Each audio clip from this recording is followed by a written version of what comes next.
네, 이 시간 ABC 회계법인의 안병찬 대표 모셨습니다. 어서 오십시오. 네, 안녕하세요. 네, 반갑습니다. 네, 반갑습니다. 자, 이제 주식 어카운트 한두 개쯤 안 가지고 계시는 분들은 주변에서 찾아볼 수 없을 정도로 아주 주식 광풍인데요. 특히 이제 지난해부터 아주 기하급수적으로 주식에 관심 보이시는 분들이 늘었단 말이죠. 우리 안 대표님도 어떻게 주식 투자 열심히 하고 계십니까? 네, 저는 그 주식에 대해서 관심을 갖기 시작은 상당히 오래됐지만 굉장히 소극적인 투자자고 그리고 주식에 대해서 그렇게 많은 시간을 할애하지 못해서 주식에 대한 어떤 깊이가 주식 전문가만큼 되질 못하니까 네. 상대적으로 좀 그 단기적으로 투자는 소위 말하는 단타 네네. 투자자는 아니고 장기적인 그런 투자자라고 볼 수가 있습니다.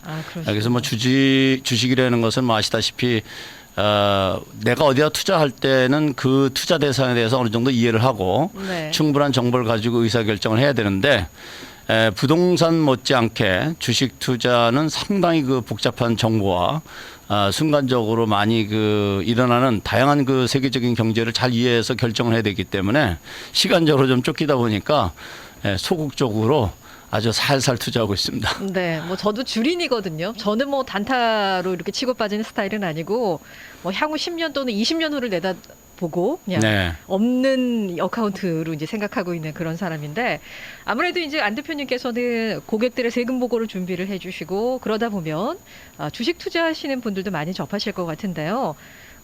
안에 서류를 좀 들여다보면 이분이 올 한 해 얼만큼 벌었고 얼만큼 또 손실이 났는지 잘 아실 거잖아요. 근데 지금 2020년도 세금 보고 한창 진행 중인 걸로 알고 있는데 성적이 어떻습니까? 다들 좀 작년에 괜찮으셨습니까?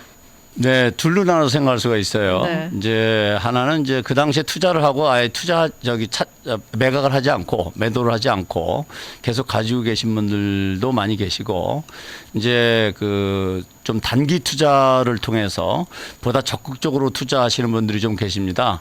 이런 분들 같은 경우에는 지난해 7자리 수까지의 이익을 캐피탈 게인을 보신 분들도 계시고 진짜요? 네. 그런 분들 같은 경우는 상당히 얼굴이 피곤해 보이세요. 얘기를 들어보면 네. 새벽 2시부터 일어나서 뉴스를 접하고 그리고 이제 계속 그 투자를 시도하고 그러니까 이제 그분들 같은 꾸준히 해오셨던 분들이고 지난 3월에 그 스탁 마켓이 크래시가 됐을 때 그때는 이제 상대적으로 상당히 돈을 많이 잃어버린 네. 그렇지만 이제 지속적으로 투자해서 다시 회복이 됐잖아요. 그래서 이제 그 캐피탈 게인이 또 많이 생긴 그런 경우를 볼 수가 있어요. 그래서 장기적으로 이제 지금 말씀하신 것처럼 10년 정도 또는 5년 이상 장기적으로 보고 투자하시는 분들 같은 경우는 아직 매도가 일어나지 않았기 때문에 네. 현재 이제 마켓 밸류는 올라가 있지만 아직 이익이 실현이 안 된 상태이고 그렇지만 이제 단타를 하시는 분들이라든지 주식을 좀 더 적극적으로 투자하시는 분들은 지난해 꽤 상당히 그 이익을 보이고 있어요. 돈이 돈을 번다는 얘기가 맞는 것 같아요. 보통 이제 6피겨 정도의 연봉만 받으면 좋겠다 이렇게 많은 샐러리맨들이 이야기를 하는데 7피겨요. 이익을 얻은 얼마 재미를 보신 분들은. 근데 우리가 네. 그 여담으로 골프를 쳐도 예. 18홀 다 끝나봐야 안다고 얘기하잖아요. 또 화투를 쳐도 그 자리를 떠나야 안다고 하는 것처럼 네. 제가 지난 30년 동안 주식 투자하신 그 고객들을 쭉 지켜보면 그걸로 소위 말하는 그 슈퍼 개미 네. 이래서 엄청나게 벌으신 분은 저는 못 봤고 제 고객으로서는 그렇지만 상당히 그 재미 보신 분들을 많이 보아왔지만 결국은 이분들의 답은 굉장히 힘들어 하시는 걸 제가 많이 봐요. 네. 왜 그러냐면 우리가 그 골프를 쳐도 아주 잘 쳤을 때 모습을 회상하면서 다음 골프 라운딩을 기대하는 것처럼 이런 주식 투자도 자기가 굉장히 많이 벌었을 때 생각해서 지속적으로 투자하는데 그게 항상 그렇지가 않거든요. 네. 잃어버릴 때도 있고 그렇기 때문에 그 주식 투자는 그 생각보다는 우리가 이제 버는 사람들 얘기를 들으면 상당히 그 재밌고 부러운데 실질적으로 그분들의 입장에서는 그 순간순간 피말리는 휘말리는 네. 그 결정들이 있다는 것 우리가 참조해야 될 거라고 생각됩니다. 유튜브 댓글로 망하지 않을 것 같은 회사에 장기 투자하는 게 좋은 방향이 아닐까 싶다고 은행 네. 적금 넣는 것보다는 그게 조금 더 나아 보인다고 하는데 한국 같은 경우는요 요즘 빚을 내서 또 주식에 투자하시는 분들이 계시다고 하는데 뭐 조금 전에 말씀해 주신 것처럼 주식 투자에는 형태가 여러 가지가 있습니다. 뭐 단타가 있을 것이고 장타가 있을 것이고 또 종목도 다 다를 텐데 이렇게 주식을 투자하시는 이 투자자분들이 가장 먼저 좀 잘 알고 있어야 될 포인트는 무엇이라고 생각을 하십니까? 지금 그 댓글 주셨다는 분의 말에 저는 100% 공감하는 사람입니다. 네. 우선 그 제가 좋은 거를 제 자녀들한테 가르쳐 주려고 그러겠죠. 그래서 제가 아들이 셋이 있는데 이 아이들한테 제가 얘기하는 게 뭐냐면 네가 어느 회사에 주인이 되는 방법은 주식을 갖는 방법인데 어떤 회사의 주인이 되고 싶으냐? 좋은 회사 주인이 되고 싶을 거 아니에요. 근데 그 회사가 계속 성장 가능성이 있고 그리고 그동안 성장했고 뭐가 이게 프로븐이 됐다고 하면 그런 회사에 내가 주인이 되는 것은 나쁜 아이디어가 아니죠. 그래서 주식도 그런 관점에서 투자를 하는 것이 맞지 않겠나. 그건 이제 좀 전문적으로 얘기를 하면 가치 투자가 되는 거예요. 네네. 이 회사가 지금 현재 그 실질적인 가치보다 저평가가 되어 있다라고 판단이 되는 주식을 사서 장기적으로 보유하게 되면 일반적으로 잃어버릴 가능성은 좀 낮죠. 개런티는 안 되지만 어차피 투자하기 때문에. 그래서 이제 그런 투자로 장기적으로 보게 되면 저는 안전한 투자가 될 거라고 생각하고 그것이 은행보다 낮다. 수익률에서는 더 좋을 수는 있어요. 그렇지만 여기서 우리가 한 가지 생각할 것은 어떤 투자 됐든 투자라는 것은 반드시 따라붙는 게 리스크예요. 네. 그래서 어떤 경우라도 영원 무궁한 건 없기 때문에 그것을 뭐 개런티 할 수는 없으나 우리가 과거에 보면은 미국에 정말 엄청났던 한 시대에 풍미했던 회사들이 문을 닫고 그런 것도 보잖아요. 그런 리스크는 항상 상존한다. 그런 리스크를 피하는 방법은 뭐냐면 그렇게 안전한 회사를 투자를 하고 잊어버리고 아예 보지도 않고 뉴스도 귀 막고 있으면 안 되고 뉴스를 그 회사에 대해 관심을 가지고 꾸준히 보면서 네. 좀 충격적인 나쁜 뉴스가 나서 주식이 하락한다든지 그럴 때는 이제 매도할 생각을 해보셔야 되겠죠. 그러나 일반적으로 지금 우리가 잘 알려져 있는 회사들을 한번 예를 들면 구글이라든지 애플이라든지 또는 아마존이라든지 뭐 이런 회사들은 쉽게 망하기는 좀 어렵죠. 우리가 일반적으로 생각할 때 그런 회사에 투자를 해서 장기적으로 가지고 있는 것은 저는 찬성을 하고 또 그런 방법을 제 자녀들한테도 권장을 하고 그러고 있습니다. 그래서 그런 그 투자 접근 방법이 굉장히 중요하다. 그러나 반면에 지금 이제 그 유튜브라든지 또는 뉴스에 많이 떠도는 얘기 중에는 그 뭐 얼마를 가지고 엄청난 돈을 버는 그런 주식 네. 투자자들의 그 얘기들이 회자되고 있는데 그것은 마치 물론 그분들은 상당히 노력을 많이 하신 분들이에요. 어느 분야든지 그쪽에서 최고로 노력을 많이 하고 정말 열심히 해서 운까지 따라붙은 사람은 비즈니스도 성공하고 모든 분야에서 탑 오브 더 라인에 가 있어요. 그렇지만 똑같이 노력해서도 안 되는 사람은 안 돼. 그러니까 주식도 보면은 그렇게 열심히 그분들이 해서 돈을 버는 그 몇몇 분들이 계신데 그분들의 그 스토리대로 따라하면 내가 돈을 버느냐?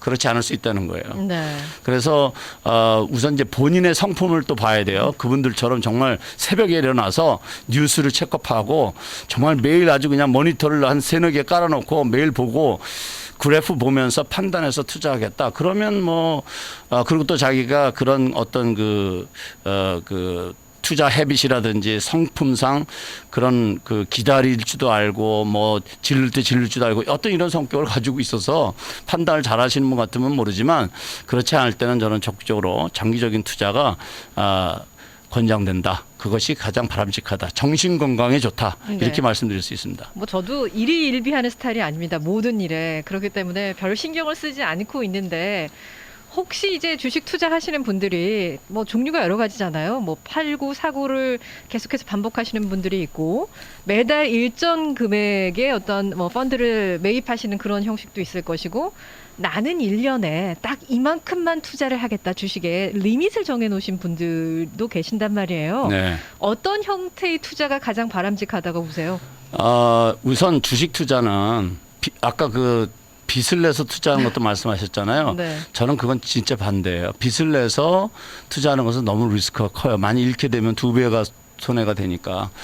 그래서 이제 그거는 반대고 대신 본인의 여유 자금을 은행에 어차피 세이빙 어카운트에 넣어놓을 그런 돈 자금을 일부를 그런 좀 전에 얘기했던 우량 기업에 장기적인 투자로 뭐 가능하면 이제 주식 가격이 조금 떨어졌을 때 예. 그럴 때 이제 매수를 해서 장기적으로 묻어두는 거는 좋은 것 같아요. 그렇지만 좀 전에 말씀드렸던 것처럼 그 장기적이라는 의미는 내가 이제 투자를 했으니까 관심을 가져야 되겠죠. 내 회사니까 그런 관심을 갖고 그 회사의 추이를 보면서 회사가 계속 우상향하면서 성장하는 회사 같으면 말씀하셨던 것처럼 여유자금이 생길 때마다 주식을 한 개씩 두 개씩 사 모으는 그런 것은 굉장히 바람직하다고 생각이 됩니다. 그러면서 어떤 이점이 있냐면 그 회사에 대한 이해도가 높아지고 경제에 대한 이해도 같이 높아질 수가 있기 때문에 그런 것은 좋다고 생각이 됩니다. 네. 자, 주식하면 두 가지 어떤 수식어가 따라봤습니다. 하나는 주식은 노름이다. 갬블이다 이렇게 아직도 생각하시는 분들이 계시고 무슨 말이냐 주식은 엄연히 한 투자의 형태다 네. 이렇게 정의를 내리신 분들이 계시는데 어떤 세법 전문가로서 보실 때 거기에 대한 의견은 어떠십니까?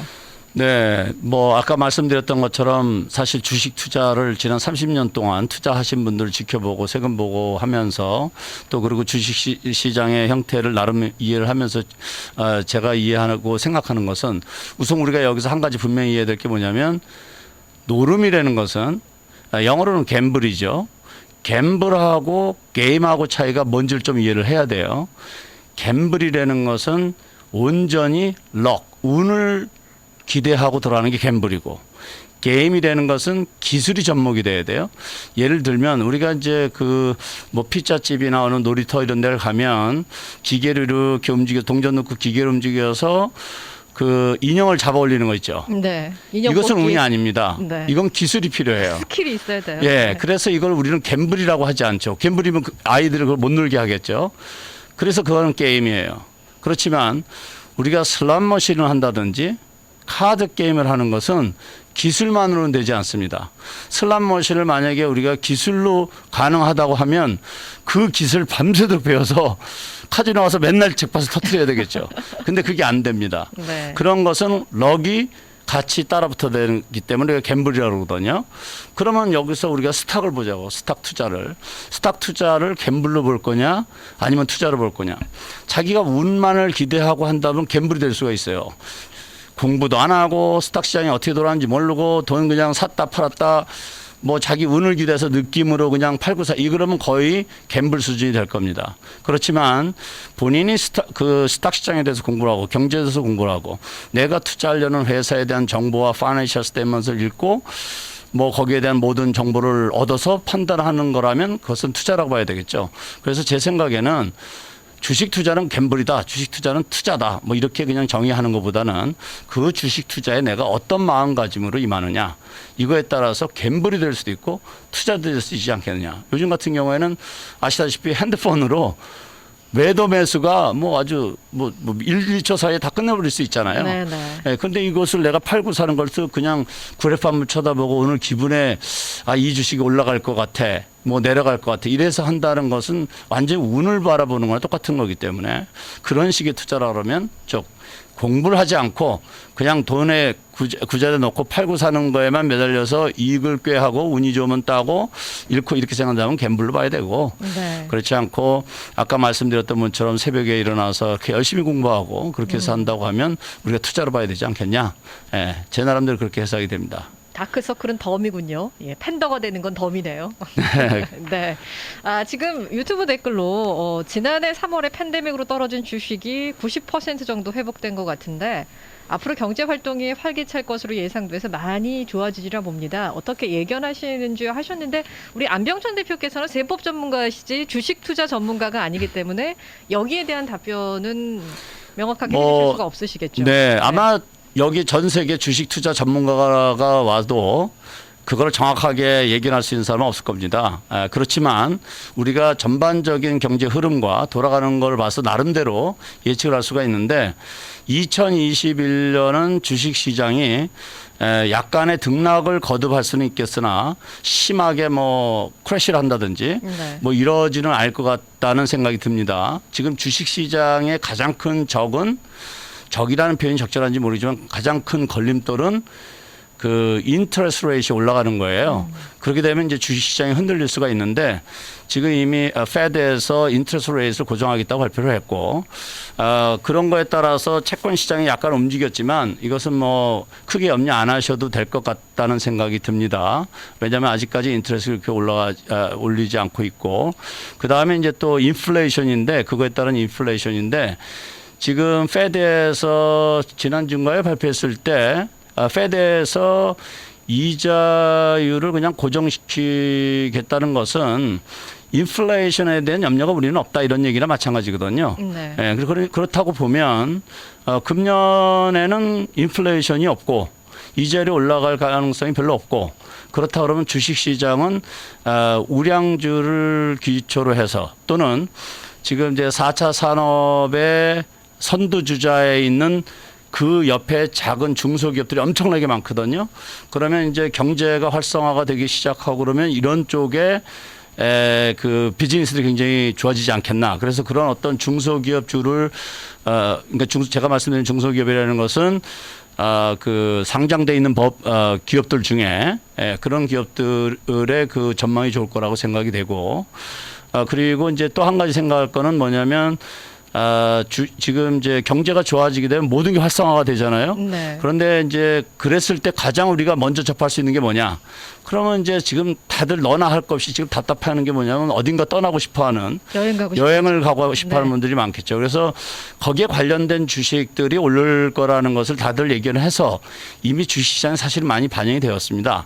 지금 그런 의견 주신 분이 계세요. 항공권 초전 박살났다. 최근에 다시 살아나고 있습니다. 대한항공도 25%까지 내려갔다가 올라온 것 같다는 의견 주신 분이 네, 계세요. 이제 그것은 네. 그러니까 제가 말씀드리고 싶은 포인트는 뭐냐면 그런 방법으로 어떤 특별 주식 특정 주식보다도 그런 방법으로 우리가 계속 찾아나가야 된다는 거죠. 네. 예를 들면 앞으로도 지금 계속 앞으로 5년 또는 10년 이상 계속 끊임없이 발전될 수 있는 산업 중에 하나는 전기 자동차라든지 그렇죠?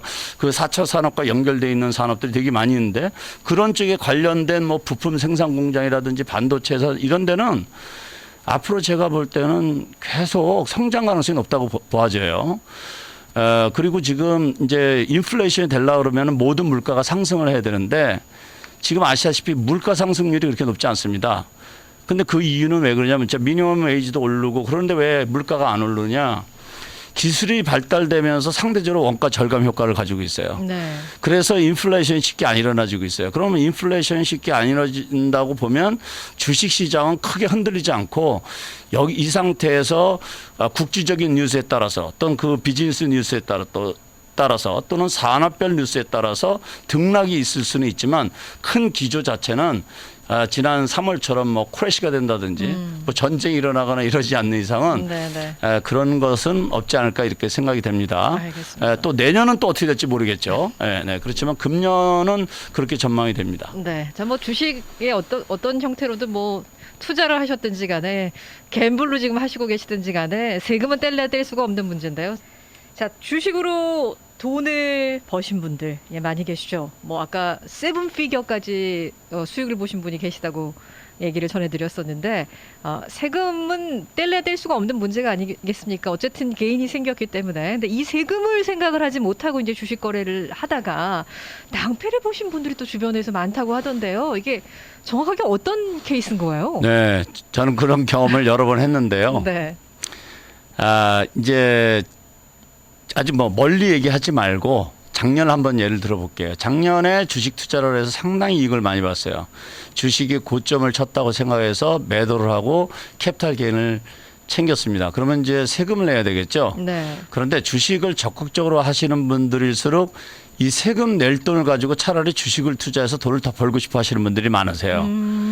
그런데 지난주 같은 경우만 해도 지난주까지만 하더라도 사실 주식 시장이 전부 빨갰었어요.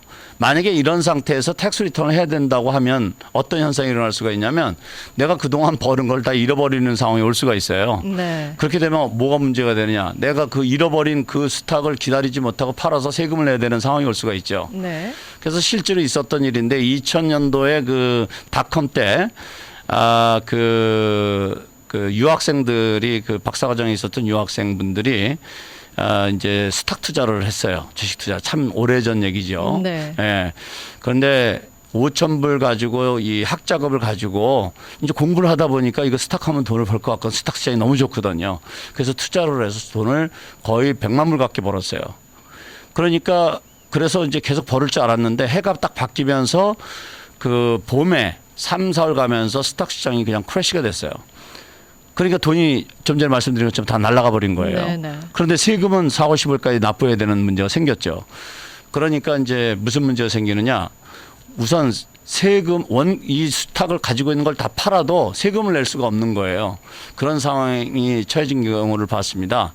그래서 일반적으로 스탁 투자를 해서 버시는 분들은 4월 15일까지 세금 보고를 잘 안 하세요. 네. 왜냐하면 차라리 벌금을 내더라도 스탁을 더 투자하면 돈을 더 벌어서 10월 15일까지 가서 그 벌은 돈으로 세금을 낼 수 있다라는 생각을 하기도 합니다. 그런 경우가 있을 수도 있겠죠. 근데 제 경험상으로는 거의 없어요. 그렇기 때문에 만약에 2020년도에 캐피탈 게인이 생겼다고 하면 세금 낼 돈은 떼어서 네. 세금을 내놓고 그 나머지 돈으로 다시 재투자하고 하는 방법이 약간 그렇게 막 적극적으로 투자하시는 분들에게는 손해보는 느낌이 들 수는 있지만 그것이 좀 안정적이고 현명한 방법이 아닌가 이렇게 생각이 됩니다. 네. 꼭 이거 기억해 두셨으면 좋겠습니다. 세금 안 내시고 그 투자금 이익금으로 여러분들 다시 재투자를 하시겠다고 생각했다가 지금 말씀해 주신 것처럼 큰일 나신 경우가 좀 있기 때문에 그거는 뭐가 앞이고 뭐가 나중인지는 좀 생각을 네, 왜냐하면 하셔야 개인이 되겠네요. 생기면 네. 세금은 확정이거든요. 그 순간에는. 그다음에 이제 로스가 있어서 뭐 플러스 마이너스가 있을 수는 있지만 그렇기 때문에 그렇게 이제 세금을 완전히 미리 빼놓고 그걸 해결한 다음에 그다음에 편안한 마음으로 투자 활동을 계속하시는 것이 네. 본인한테도 정신 건강에도 좋고 네, 안전하다고 생각이 됩니다. 뭐 줄인이라 할지라도 주식에 투자하려면 이제 세금에 관한 이해가 좀 필수적이겠다라는 생각이 드는데 이게 이제 아까 장타 단타를 말씀해 주셨거든요. 내가 장기로 어떤 주식을 보유했느냐, 단기로 보유했다가 뭐 팔았느냐 여기에 따라서 또 이 세율이 굉장히 많이 다른 것으로 알고 있는데 장단기 기간이 도대체 어떻게 구분이 되고 또 거기에 따른 세금이 어떻게 다른 거예요? 네. 우리가 이제 회계상이나 세법상에서 장기와 단기는 1년을 기준을 두고 우리가 구분을 합니다. 그래서 내가 투자한 날짜로부터 1년이 지난 다음 날부터 팔게 되면 장기로 분류가 되고 그다음에 1년 내로 팔게 되면은 단기로 분류돼서 이것이 왜 장단기 구분이 중요하냐면 장기로 분류되느냐 단기로 분류되느냐에 따라서 세율이 완전히 달라져요. 네네. 그래서 장기일 경우에는 0%부터 소득 수준에 따라서 최고 20%까지 부과가 되는데 단기일 경우에는 오디너리 인컴이라는 것은 내가 일해서 벌은 소득 네네. 그런 거와 똑같이 최고 37.5% 현행세법상은 차이가 이렇게 많네요. 부과됩니다. 그럼 네. 무려 17.5%가 차이가 나거든요. 네네. 최고 세율이. 그렇기 때문에 주식을 투자했다가 처분할 때 그 시기가 1년 가깝다면은 이런 것을 꼭 고려해야 되는데 뭐 예를 들어서 지금 안 팔면 이거 손해가 엄청나게 본다. 그러면 어쩔 수가 없겠죠. 그러나 이 부분을 꼭 고려하시고 매도를 결정하시는 것이 중요하겠죠. 네네. 그리고 또 주식을 투자하게 되면은 주식에서 이제 투자 수익이 발생을 할 수도 있지만 배당금을 받는 경우가 있지 않습니까? 네. 네. 그러면 이 배당금이라는 건 도대체 어떻게 결정되는 거고 배당금도 분명히 이득이기 때문에 세금 내야 되는 거 아니겠습니까? 그렇죠. 네. 사실 배당금은 상당히 복잡합니다. 우리가 생각하는 것보다. 그런데 일반 투자가들은 배당금을 줬는지 안 줬는지 사실은 몰라요.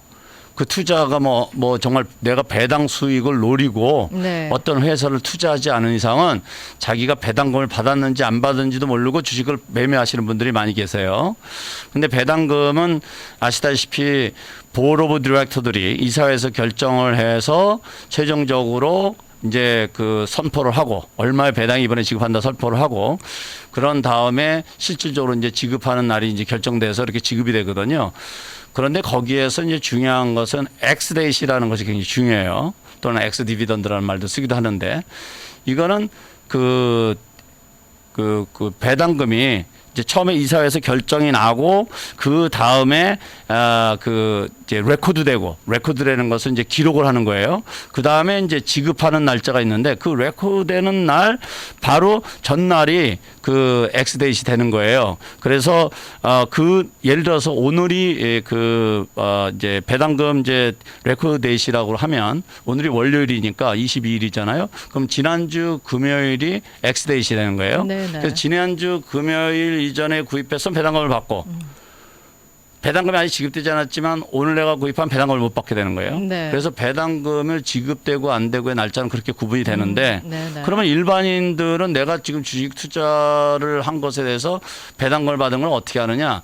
보통 때는 잘 모르니까 보통은 이제 언제 확실하게 할 수 있냐면 매년 초 그 전년도에 배당금이 지급된 것이 네네. 스테이먼상에 나타나게 돼요. 예. 그래서 스테이먼에 보면은 디비던드 또는 1099 DIV라고 되어 있는데 적혀 있는 것이 이제 내가 벌은 디비던드인데 이것 역시 세금상에서 대단히 중요합니다.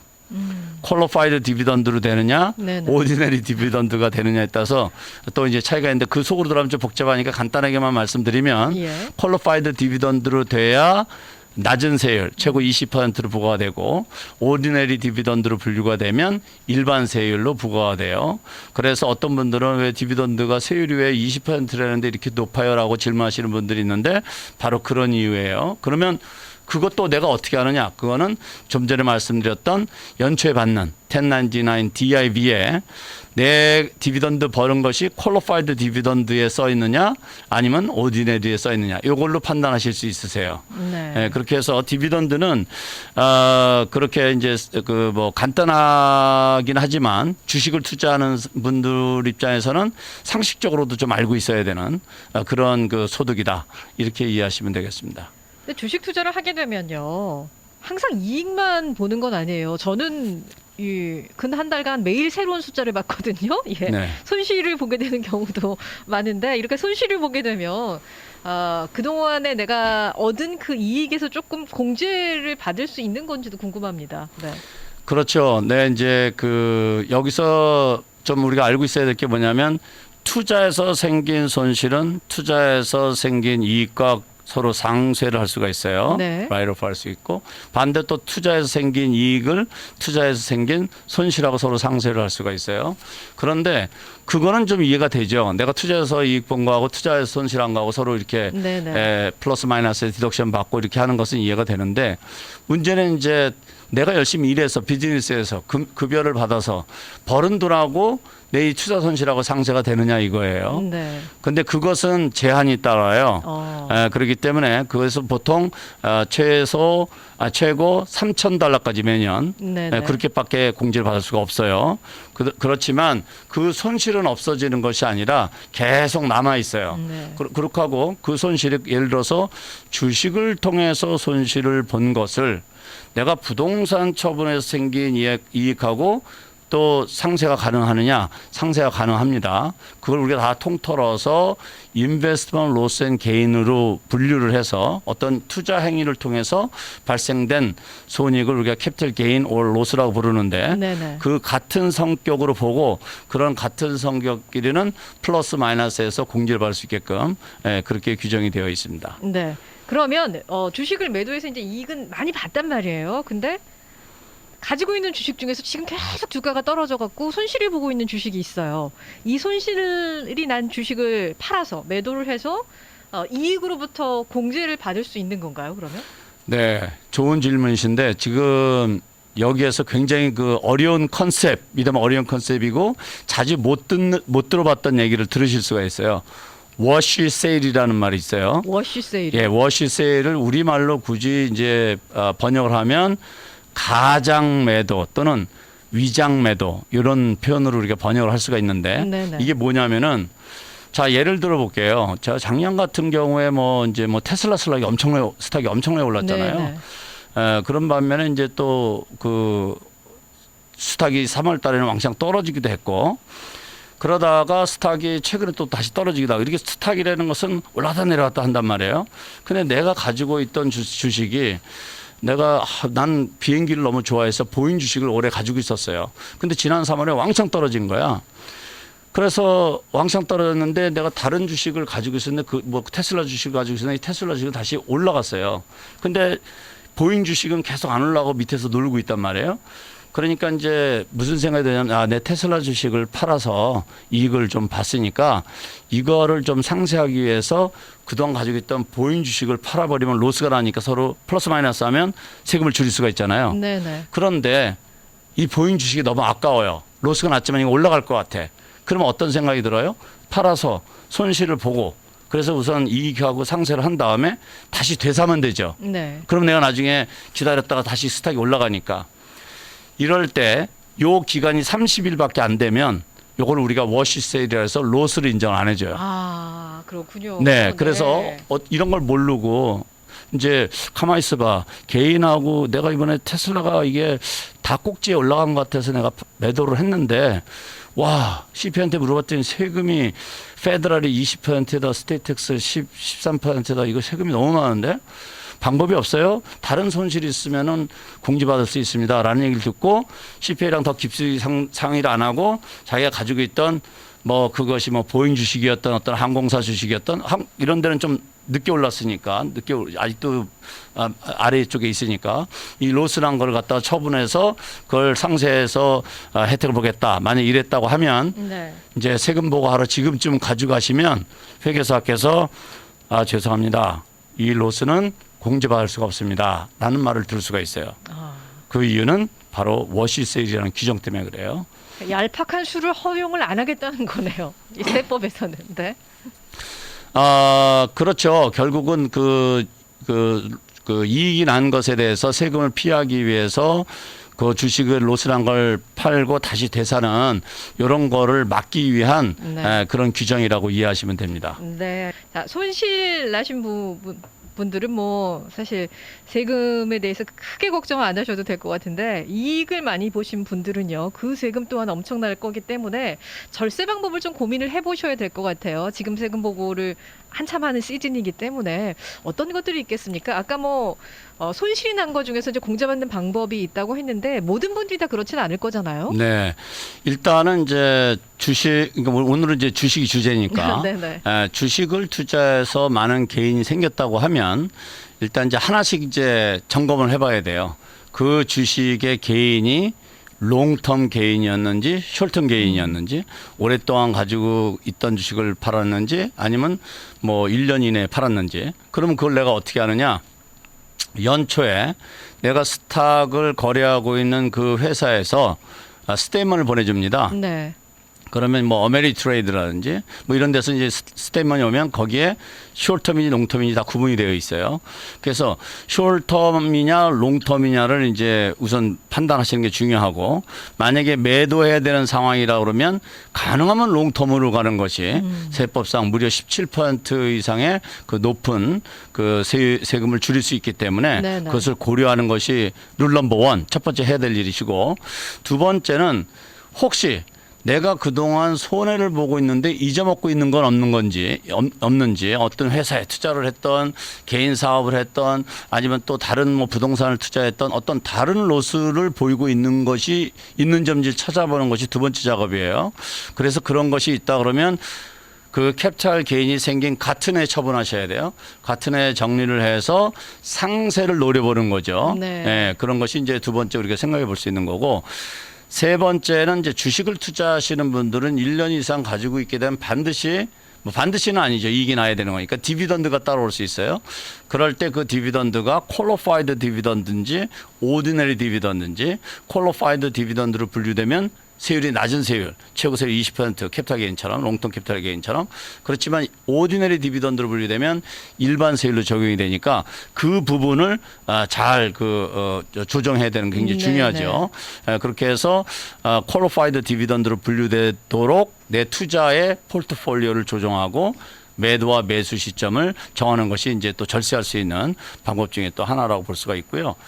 그 다음에 이제 그런 걸 이제 다 했는데 이것저것 다 반영을 했어. 그러고도 또 내가 개인이 있는데 이제 더 이상 뭐 내가 스탁 투자도 안 할 거고라든지 또는 뭐 이 돈을 어떻게든지 좀 세금을 좀 줄이고 싶다. 그러면 이제 생각해 볼 수 있는 거가 오퍼튜니티 존에 투자하는 거예요. 네네. 오퍼튜니티 존이라는 것은 이미 정부에서 전국적으로 미 전국적으로 지역을 정해놨습니다. 그러니까 우리말로 이제 뭐 굳이 뭐 번역을 하면 경제 개발 구역 같은 데예요.